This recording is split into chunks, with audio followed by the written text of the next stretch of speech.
HSC exam 2024 পরীক্ষার্থীদের জন্য সুসংবাদ, কিন্তু একটি বোর্ডের জন্য দুঃসংবাদ। অটো পাস দিবে একটি বোর্ডে বাদে, এবং আর যে কয়টি বোর্ড আছে সেই কয়টি বোর্ডে সকল বোর্ডেরই অটো পাস দেওয়ার চিন্তা ভাবনা করছে শিক্ষা বোর্ড, কিন্তু একটি বোর্ডে অটো পাস দিবে না। কারণ একটা বোর্ডেই দেশের পরিস্থিতি অনেক ভালো থাকার কারণে এই চিন্তা ভাবনা করছে শিক্ষা বোর্ড, কিন্তু এটা এখনও প্রকাশ করেনি।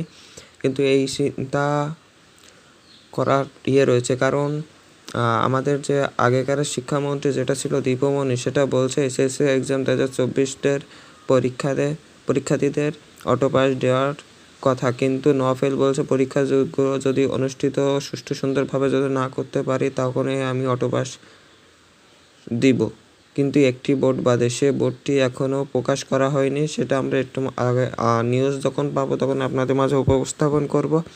এরকম আরও আমাদের নিউজ পেতে আমাদের চ্যানেলটি সাবস্ক্রাইব করে রাখতে পারেন, পাশে থাকা বেল আইকনটি বাজিয়ে রাখতে পারেন। আমাদের সকল ভিডিও এবং সকল আপডেট এইচএসসি এক্সাম 2024-এর আমরা আপডেট দিয়ে থাকি। আশা করি আমাদের পাশেই থাকবেন।